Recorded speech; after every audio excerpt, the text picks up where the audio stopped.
get the, oh, you don't get, they get the bird, right? Oh, Real thing, you know, it's pretty good. Did everyone get, John, you want to sign up for a gift or no? Oh, sure, yeah.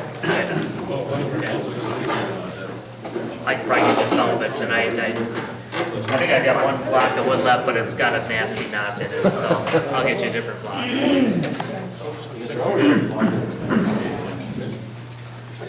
Okay, at some point, someone will help me with the lights. I think the bank is over there. Not just yet. So keep your hands to yourselves. No, tonight we'll talk about pattern making for a green-winged teal. So the first thing I do is try to gather some information, reference, photos, anything and everything I can. I look through books,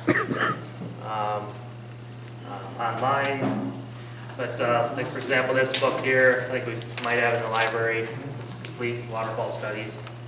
But there's a nice profile head of a green-winged teal and a nice front-on shot of a green-winged teal. So I just look through a lot of photos that I can find and try to find a nice, pleasing side shot or anything, and that gives you some good reference.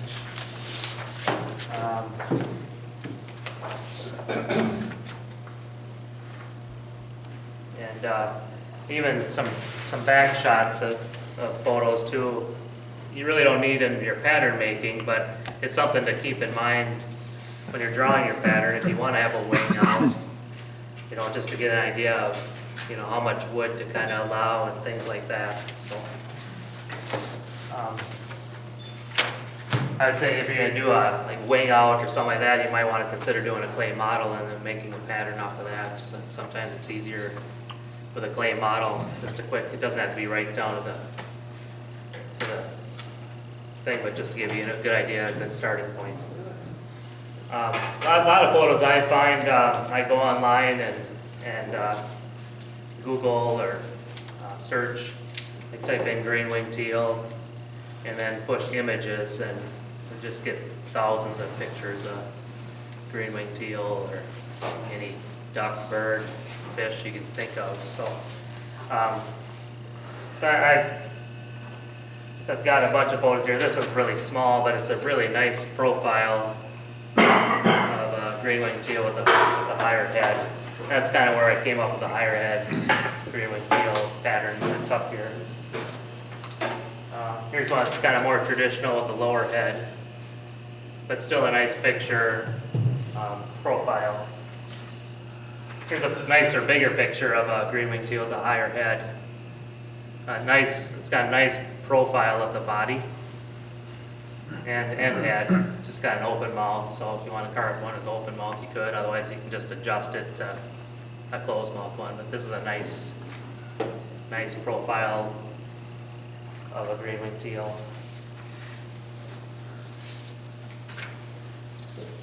A bunch of other nice ones here. I took a snapshot and printed this one off. It kind of doesn't show you much for a pattern making, but gives you ideas and for painting or feather shapes and colors and such along the back, tail feathers, things like that.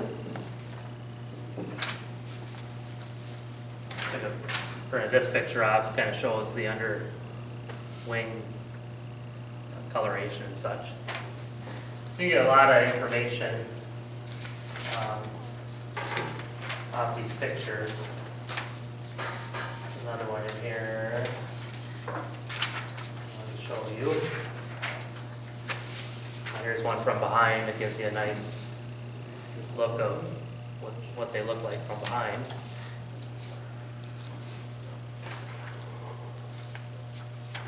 And this picture is nice. Really shows nice the feather sculpting along the back through the turtles and such, right through the back. So it's a nice photograph showing that. So it kind of really gives you an idea how the feathers flow and lay out. Just something to keep in mind when you're drawing up a pattern.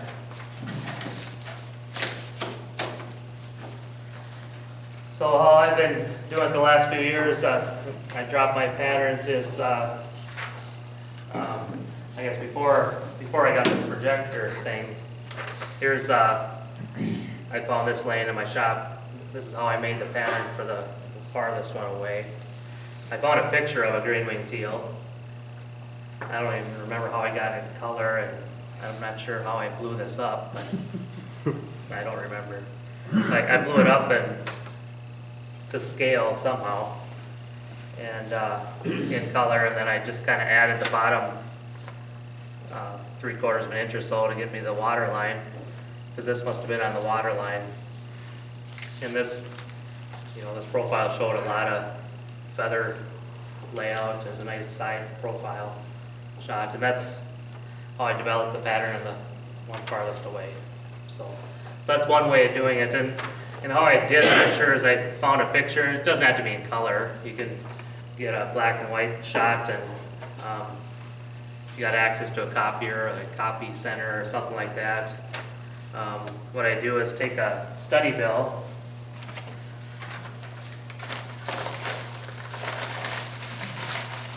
That's where I use a study bill, because one thing that's going to be kind of constant in the size, or at least get you close, is the length of the study bill.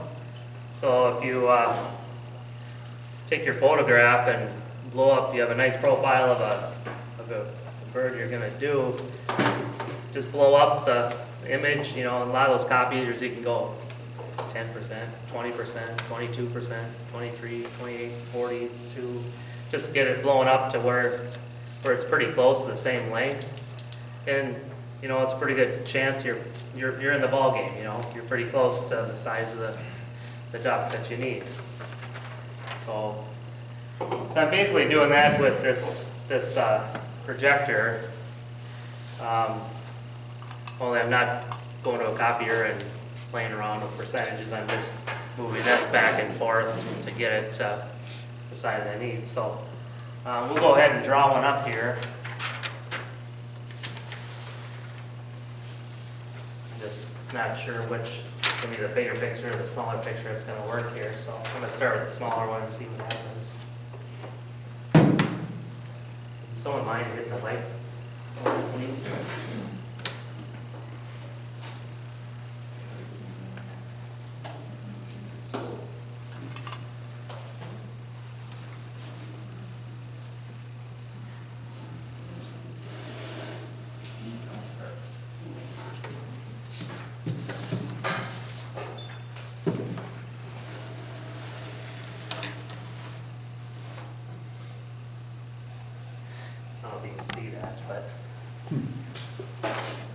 Can everyone see? It's kind of up close. I can really see it, but I don't know from where you are if you can or not.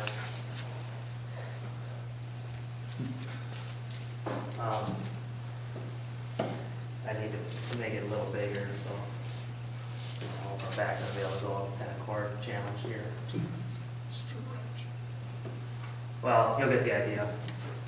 So what I'll do is I'll have to pull this back far enough to get my bill length. So what I'll do is measure, say, the bottom of the bill, the length of the bill, my dividers here, see those, and then put it on my pattern. Yeah, it needs to be about twice the size, but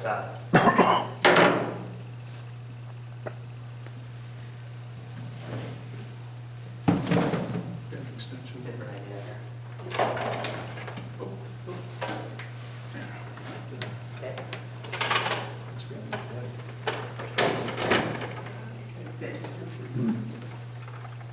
Sorry.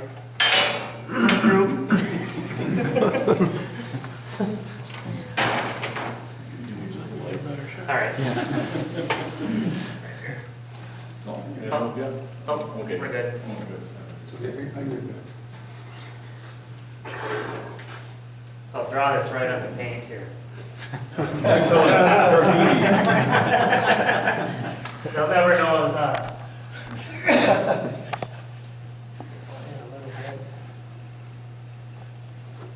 Can everyone see it? Yep.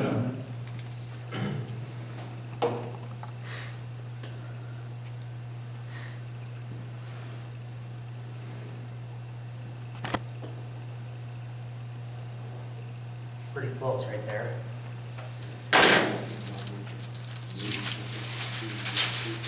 I'm just gonna sketch it on a piece of tracing paper here. So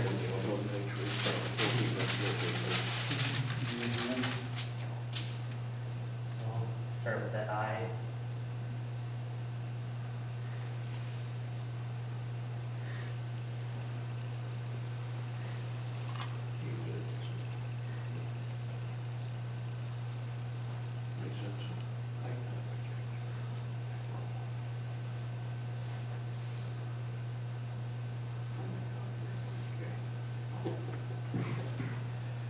Did they let you use a tracing paper when you were in the 5th grade? No, Were you smart enough to be a 5th grader? no. Still in 5th grade. Here's my ear. That's 3 years of my life. Yeah.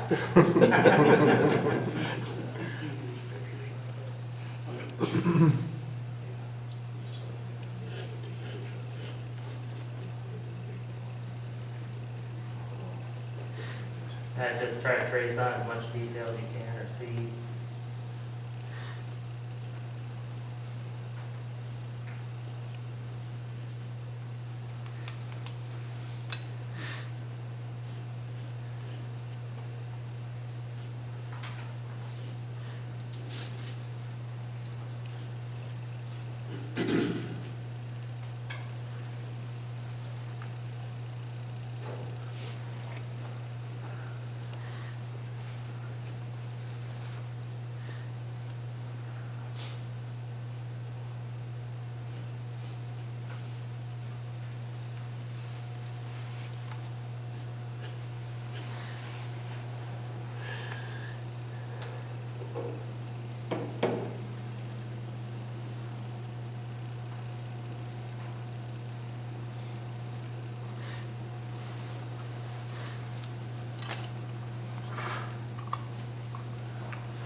All right, so if you hit the light for me, please.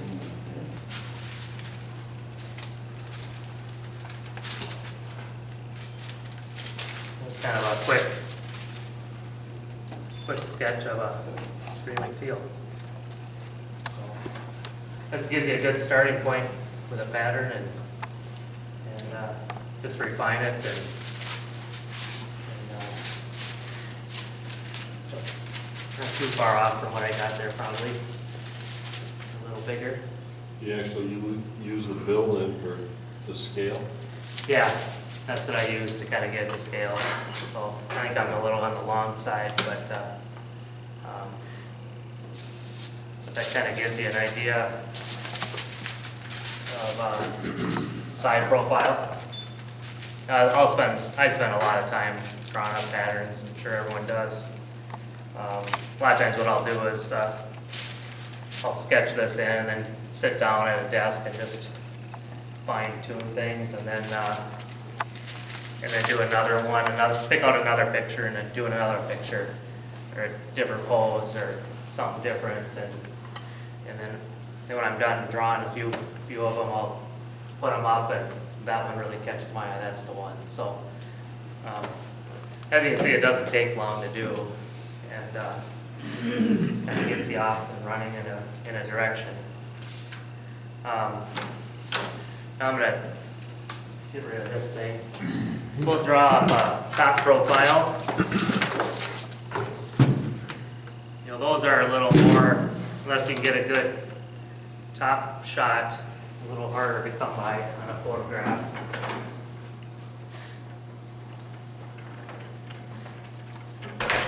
Oh. Holy. Sorry.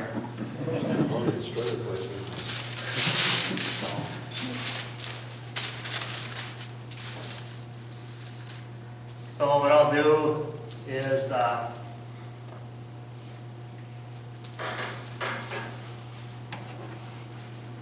I'm just gonna draw half the body, so I'm gonna draw a center line.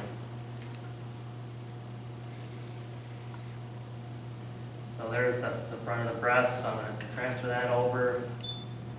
The front of the side pocket, I'm gonna transfer that over. The back of the side pocket, the tail, front of the tail, and the back of the tail. Kind of drawing a series of lines like that, just to kind of give you your main feather groups and body parts. So most ducks are tear-shaped. Puddle ducks are generally a little narrower, and divers are generally more round. So I just kind of start by sketching.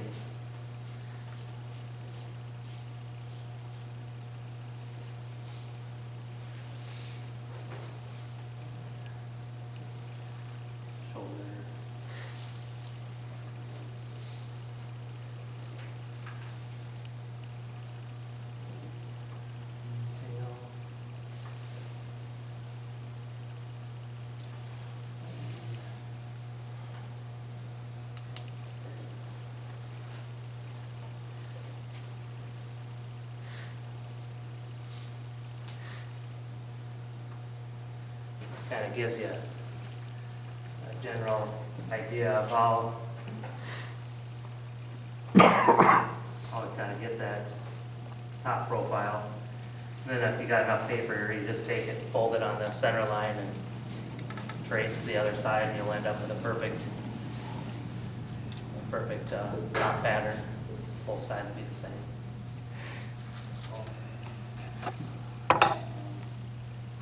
These primaries here, and what you want to do, come out of here, and come back here.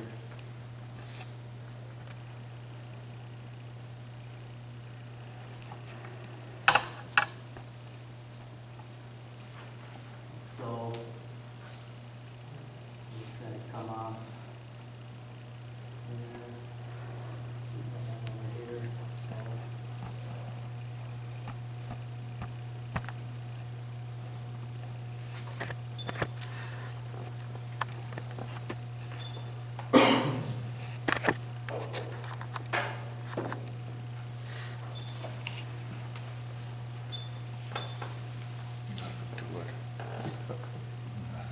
These guys come kind of this way.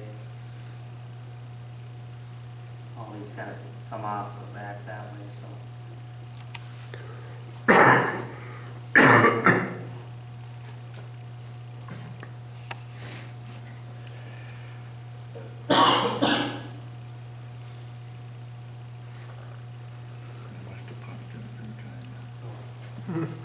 Okay. If you want to expose it, the gray wingtail has that pretty green spectrum. If you want to expose that, that's just kind of coming off here. That side body, you just kind of want to have a better kind of cover in there.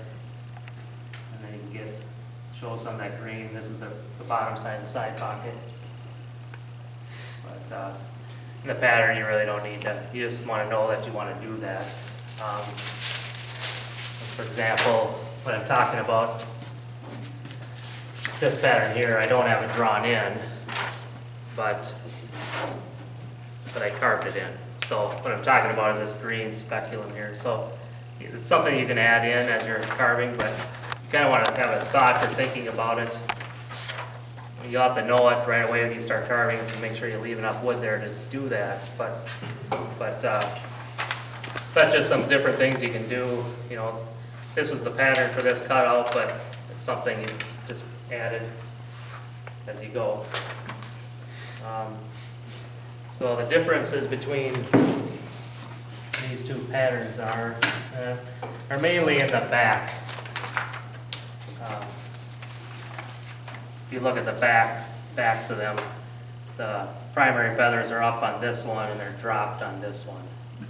And then I got all this wing and stuff for scapulars, tertials kind of dropped down where these are all higher. And it might be easier to see it on the decoys themselves here. So you can kind of see it. It's not painted yet, so it's probably not helping, but But this whole back is exposed on this one, where that one you really don't see the back other than a little bit of the tail coverage. But the rest of this is dropped. And the primary feathers are dropped. And this one, the primaries are up and crossed, and tertial scapulars are all up here. See a little bit of the rump.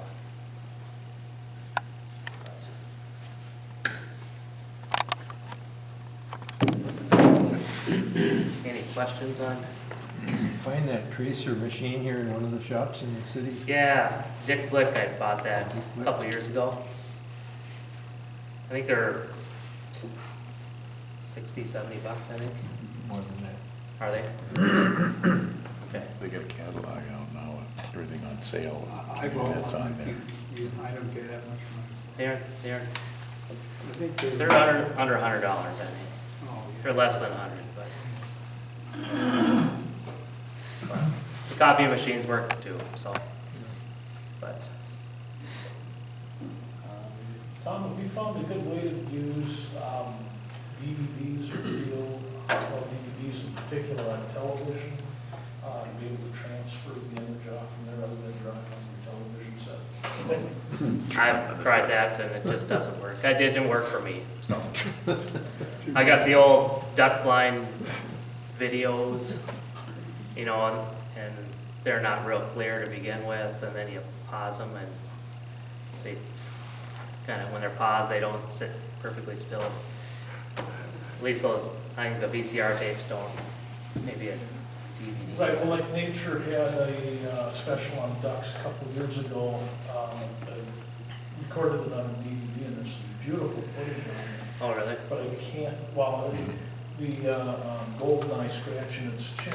Oh, I was trying to figure out how in the world does he do that yeah, and sit on the water. It shows that, but it doesn't, I haven't been able to figure out a good way to transfer Sure. that image off the television on the paper. yeah, You could put it on I've put it on my computer, and then you can do screenshots, to take a screenshot of just that instant. Put the disc in the computer itself. Yeah, and then you can print it off, but it was at the documentary? Yeah. Yeah, I was doing that, and even some of those motion shots were, even in stop action, when you take a screenshot, they're blurry and they weren't real great. But yeah, you can take a screenshot and then print it on your printer and copy it from there. Or you can take your digital camera and just take a picture with it right on the screen. It should capture it pretty quickly. When you kind of take a digital photograph of the television. Yeah. That's too simple.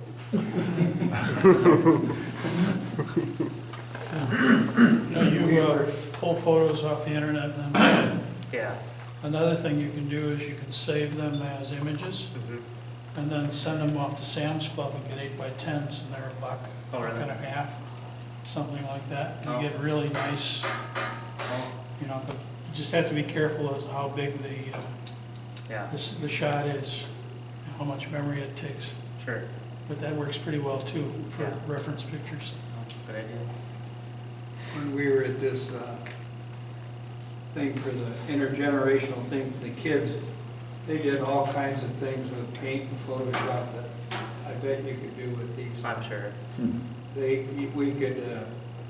made a picture of all the kids and the grandparents I have on a space suit with holding my arms up and I'm on a planet Oh, and really? the rocket going over.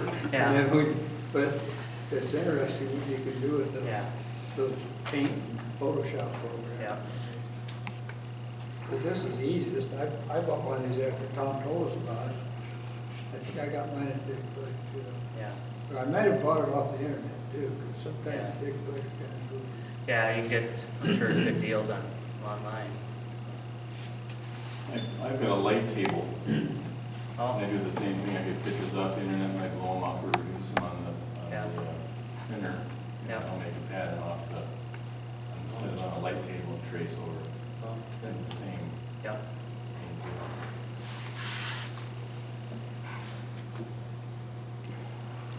Or you can work for a big company that has all those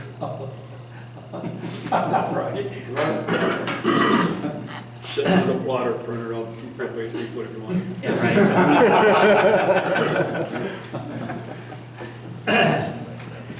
Yeah, slip it into the Viking Stadium. Go to the ridge on, say no problem. Yep, that's right. Stay careful. Well, any questions? Short, sweet, sorry. Good job.